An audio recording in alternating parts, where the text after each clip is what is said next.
please note all the impressions in this preview are based on my current 5 hours with a pre-early access build of Forgotten Arts. Now, upon hearing about Forgotten Arts, a sprawling 2D platformer set in a lore-rich fantasy world, I was pretty excited. You only have to watch the trailer to get an instant Heart of Darkness vibe, and these vibes carry on through to the actual game. But unfortunately, the Forgotten Arts takes too much inspiration from classic platforming games, even the bad ones.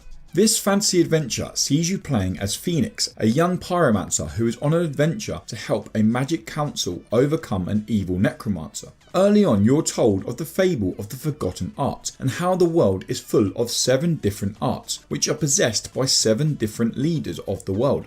Although I've only spent 5 hours with the game, it's pretty clear to see that the main gameplay loop will see you venturing to meet each leader, learning a new skill from each one and then moving on to the next. So far, the 3 different leaders that I've visited have all offered a unique environment to manoeuvre through, from dusty dark mines to fantastical giant beehives. Each new mini-world comes with their own selection of enemies, which leads me on to my first issue with the Forgotten Arts. The enemy design feels like that of a 90s platformer and is some of the most boring I have seen for a long time.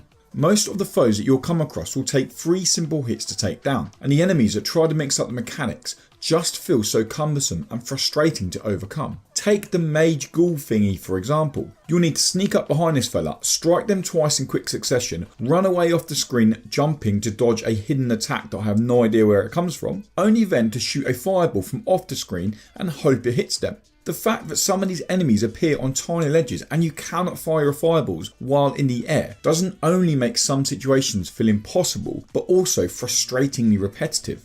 One approach I do like to the difficulty is the low amount of health points that you start with. Just 2 hits and you're dead. To level up and increase your health, you'll need to rebuild shrines that you'll find throughout the world, which can be done with gold. What I really like about this approach is that the gold isn't simply just given to you, you'll need to explore the world to find it. This emphasis on exploration rewards the curious player, like myself, and makes almost every direction you choose to explore often a worthwhile one.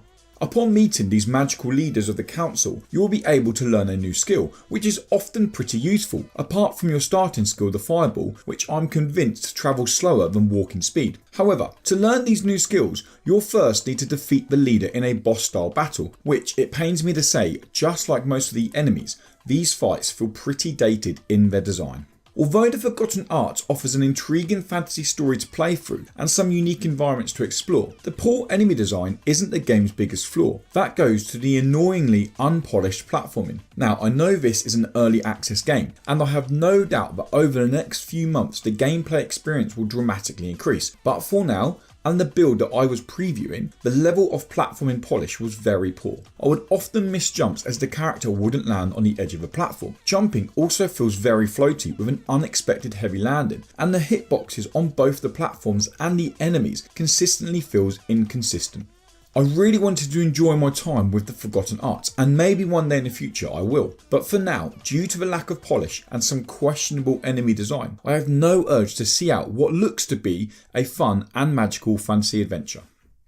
To keep up to date with the latest indie games previews and reviews, make sure you subscribe.